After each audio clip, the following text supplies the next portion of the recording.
Halo, kembali lagi di Autonet Max dengan Audi dan gua ada di sirkuitnya BYD di Chengzhou. Di samping gua ini ada BYD Sea Lion, tapi bukan Sea Lion 7 yang kita kenal di Indonesia, tapi ini adalah Sea Lion 8 atau Sea Lion 8. Ini versi yang lebih tinggi, lebih gede, lebih SUV daripada Sea Lion 7. Penasaran detailnya kayak gimana? Cek terus video ini.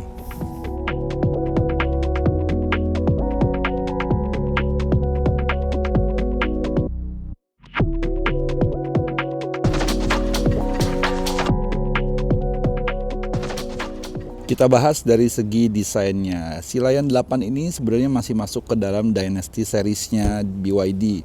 Tahu dari mana? Kita lihat dari segi desain lampunya. Dari segi desain lampunya dia masih ada karakternya kayak si Atto 3 atau yang lain-lain tuh. Dia model yang tarik gini, tengahnya ada listnya lagi, logo BYD-nya begini ya, Dynasty series ya. Lampunya di bawah sini. Modelnya dia kayak bumerang shape begitu. Sea Lion 8 di bawahnya juga buat radarnya, dan tentu saja dia model yang sudah dilengkapi dengan ADAS. Di sininya juga dia sudah dilengkapi dengan sensor LiDAR. Kameranya banyak banget ya, di sini aja ada 4 modul kamera. Masih ada dashcamnya juga di situ. Kamera lagi, astaga. Terus keren ya. Kalau di China ini, kalau yang bisa ada autonomousnya ini, dia sennya jadi biru. Di bawah sini juga dia masih ada kamera lagi di garnishnya. Bannya sendiri desainnya clean ya, ala mobil listrik gitu kan ibaratnya. Ukurannya 21 inci, dia pakai ban 265/45. Kebetulan yang di versi China ini dia pakai ban Continental. Oh iya, buat kalian yang penasaran, di bagian belakangnya ini buat housingnya drone. Jadi mobil ini yang bisa dipasangin drone-nya bisa keluar dan videoin mobil kalian kalau lagi road trip. Keren ya.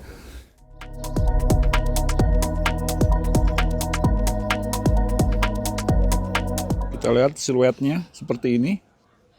Mobilnya panjangnya sedikit hampir 5 meter ya. Mungkin kira-kira segede Palisade ya. Tarikan garis-garisnya masih khas BYD.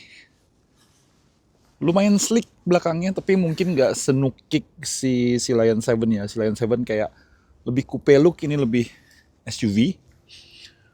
Belakangnya juga masih ada kayak tali gitu loh, LED-nya tuh. Ini ciri khasnya sebenarnya Dynasty series. Jadi aslinya si BYD Sea Lion 8 ini kalau di China itu Tang L, BYD Tang L.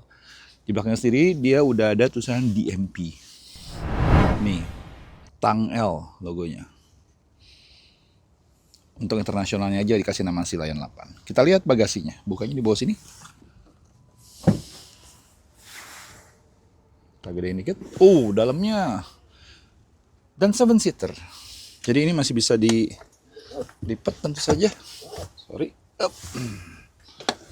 Tuh, masih bisa dilipat dengan flat ya. Seperti ini. Space-nya sebenarnya agak minim di bagian belakangnya. Sini masih bisa ada tempat penyimpanan, tire repair kit, sama charger. Oke, kita tutup. Kita lihat interiornya seperti apa. Ini setir kiri ya. Oh ya, by the way, DMP itu artinya dia plug-in hybrid. Jadi tadi masih ada colokan di belakang, masih ada chargernya di belakangnya. Dalamnya memang kalau mobil-mobil Tiongkok yang di Tiongkok langsung ya, dia satu detailnya bagus dan permainan warnanya berani banget, lihat. Aksen-aksennya juga bagus.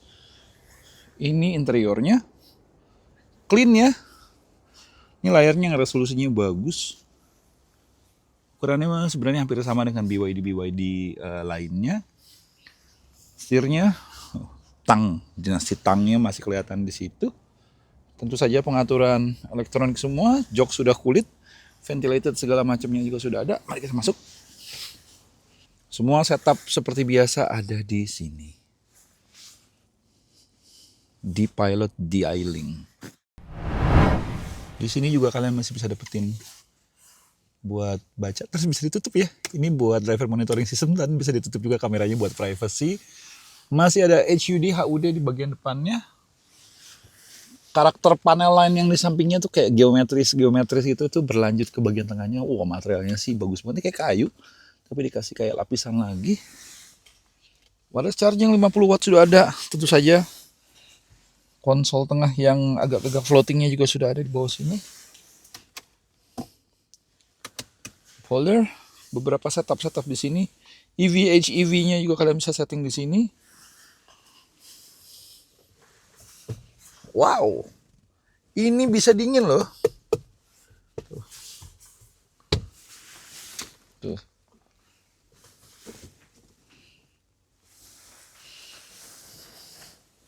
Dan di sini juga sudah dilengkapi dengan panoramik yang gede.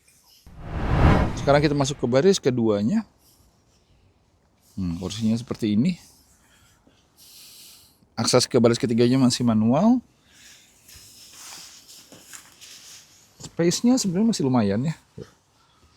Legroom-nya. Di sini juga masih ada tempat penyimpanan. Di bagian tengah sini kalian bisa dapetin USB-A 1, USB-C 1. Di sini juga masih ada pengaturan-pengaturan untuk seat ventilated-nya, seat heater-nya, dan kipas maupun suhunya, maupun hembusannya juga.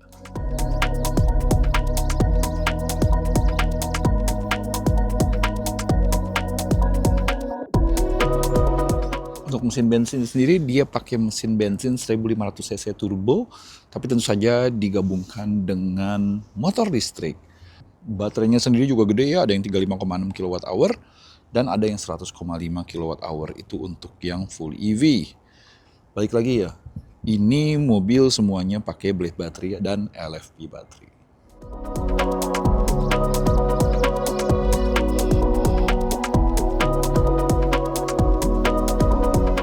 Karena dia PHEV, di China ini dia sudah pakai chargernya GB/T, baik AC maupun DC.